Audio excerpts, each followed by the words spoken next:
보물섬 8화 충격적인 공개. 강성이 서동주의 유일한 혈육이었다.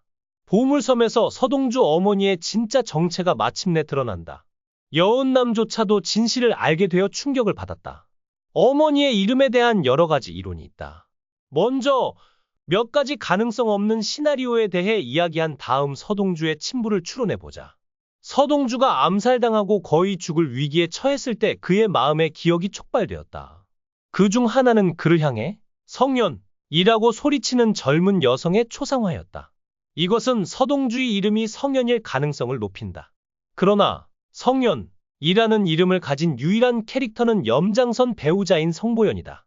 이 이론이 맞다면 성보연의 아들에게도 같은 이름이 적용될까? 그녀의 캐릭터에 대한 첫 번째 설명에서 그녀의 배우자 염장선 아이를 낳을 수 없었고 무정자증이었다.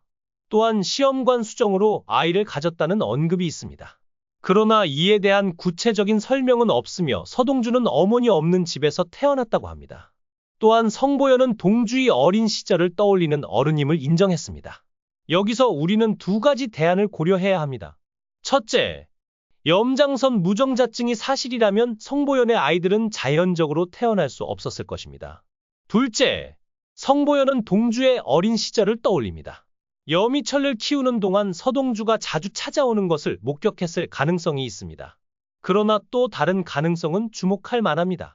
성보연에게 염장선 모르게 아이를 잉태한 다른 남자가 있었다면 그 아이는 서동주였을 것입니다.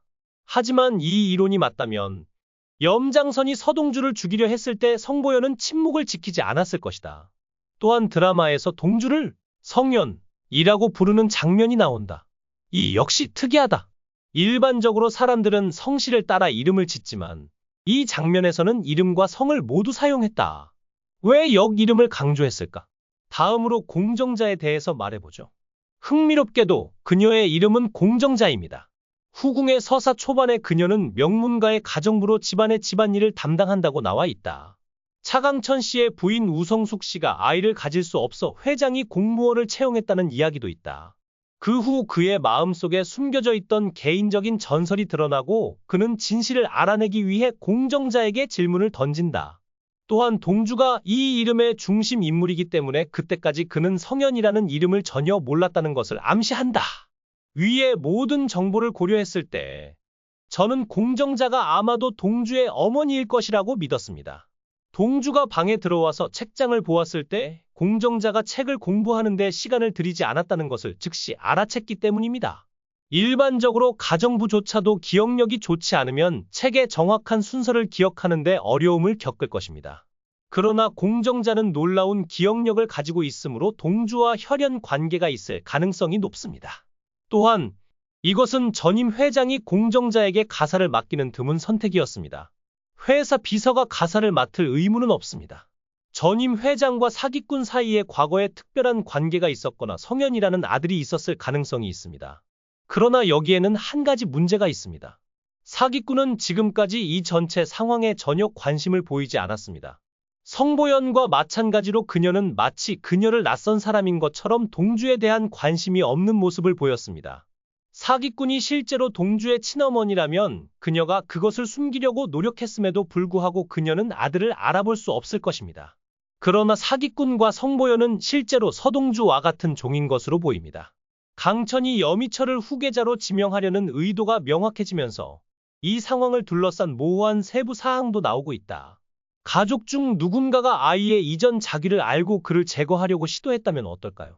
궁극적으로 누군가가 수녀에게 동주의 생명을 구해달라고 요청했습니다. 이 사람이 그의 친어머니인지, 친척인지, 아니면 단순히 이전 회장의 지시를 따른 사람인지는 중요하지 않지만 영사가 이 결정에 참여했을 가능성이 높습니다. 이 모든 정보를 종합해 볼 때 실제 우선순위는 동주의 친아버지가 누구인지 추론하는 것 같습니다. 진짜는 무엇일까요? 두 사람이 서동주의 친아버지 후보로 지목될 수 있습니다. 제가 지금부터 말씀드릴 내용은 전적으로 개인적인 추측이므로 흥미로운 사이드 프로젝트로서 즐겨주시기 바랍니다. 앞서 언급했듯이 서동주의 본질적 권리가 그의 기존 가족의 유전적 계통에서 유래되지 않았을 가능성이 있습니다. 두 번째 후보는 차강천입니다. 실제로 남자의 나이를 기준으로 볼 때 그는 서동주의 친부일 가능성이 더 큽니다. 그렇다면 이전에는 어땠을까요? 차광이 적자가 아니라 숨겨진 자식이 있다는 사실이 사전에 인정됐다면 그를 사전에 제거하려는 움직임이 있었을 가능성이 있다. 피해자는 성현이나 동주였을 것이다. 사고 당시 차에 누가 타고 있었는지는 알 수 없지만 서연이라는 아이가 교통사고로 피투성이가 된 것은 확실하다. 이후 차강천 아들이 아직 살아있다는 사실을 알게 됐는데 아직 어렸기 때문에 가능했을 가능성이 있다. 따라서 차강천 서동주가 회사에 들어오도록 도왔을 가능성이 있다. 하지만 서동주가 처음 대산 조직에 어떻게 관여하게 됐고 원래 어떻게 헌신했는지는 아직 완전히 밝혀지지 않았다. 또한 서동주가 날달걀을 먹는 장면은 단순히 습관 그 이상의 의미를 가지고 있을 가능성이 크다. 등장인물 묘사의 마지막 부분을 살펴보면 세동주의 과거에 대해 추론할 수 있는 중요한 세부 사항이 있다. 서동주의 과거로 인해 화자와 수녀를 만날 가능성이 중요해진다. 궁극적으로 화자의 조상과 매우 밀접하게 연결되어 있을 가능성이 크다. 그가 상황을 전혀 알지 못했다면 서동주의 누나를 만난 것이 과거에 대한 그의 이해에 큰 영향을 미치지 않았을 것이다. 궁극적으로 서동주의 부모가 강성과 관련이 있다는 것을 추론할 수 있다. 이 복잡한 관계가 실제로 무엇으로 구성되어 있는지 확인하기 위해 앞으로의 개선 사항을 간절히 기대한다. 또한 서동주의 부모는 이 기간 동안 대학에서 학생들에게 냉정하고 불법적으로 오피셜을 한 염장과 강력한 관계를 맺었던 것으로 보인다. 강성과 함께 학생운동에 참여한 사람이 실제로 서동주 어머니의 친부라면 여러 가지 시나리오가 가능하다. 간신히 감옥에서 풀려나 가족과 함께 살다가 결정적인 비밀을 알게 된 후 그 비밀을 지키고자 하는 당국에 의해 사고로 죽었다. 그 후 동주는 여러 사람의 도움으로 살아남을 수 있었을 것이다. 아마도 성현 서동주를 고아원에 보낸 사람이 비서일 것이다. 그리고 그곳에서 그는 죽음의 아이와 관계를 맺게 되었다. 서동주의 언니가 성현 서동주의 모든 과거를 알고 있었다면 캐릭터 소개에서 강성과 수녀의 직접 만남이 서동주의 과거에 대해 알게 되는 중요한 기회라고 언급되지 않았을 것이다. 궁극적으로 이 부분은 미래에 상당한 영향을 미칠 가능성이 있다. 그러나 이 서사에서 허일도의 캐릭터의 규모는 서동주와 마찬가지로 중요하다. 특히 허일도의 책 속 감정적 구절은 기존의 소금 시리즈보다 더욱 심오한 의미를 지닌다.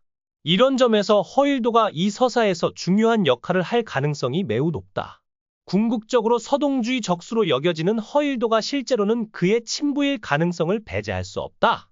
더불어 그들이 염장을 차지하기 위해 협력할 가능성도 있을까? 허일도의 현재 위치는 염장에 의해 유도된 것이다. 더 구체적으로 말하면 그는 강요받지 않고 그 위치를 차지한 것이 아니라 강요받은 시스템의 희생자였다. 이것이 허일도가 서사에서 가장 극적인 효과를 낼 수 있는 이유다. 허일도의 상황에서 선택의 여지가 없었던 원인은 여수호가 먼저 죽었기 때문이다. 그리고 여순호의 죽음은 사고로 인한 단순한 것이 아니었다. 그의 죽음은 전적으로 허구였으며 그의 파트너와의 불륜에 대한 비난이 있었고 이는 기록되었으며 궁극적으로 교통사고로 처리되어 만들어졌습니다. 공개! 하지만 그게 사실이었나요? 여수호의 죽음은 처음부터 끝까지 염장의 계획적이고 헌신적인 음모의 결과일 가능성이 큽니다. 여수호의 삶은 결국 염장의 계략으로 인해 간통을 저지른 것으로 거짓으로 묘사되었습니다. 그렇다면 허일도는 이 모든 것을 이해했을까요? 귀하의 관심에 감사드립니다.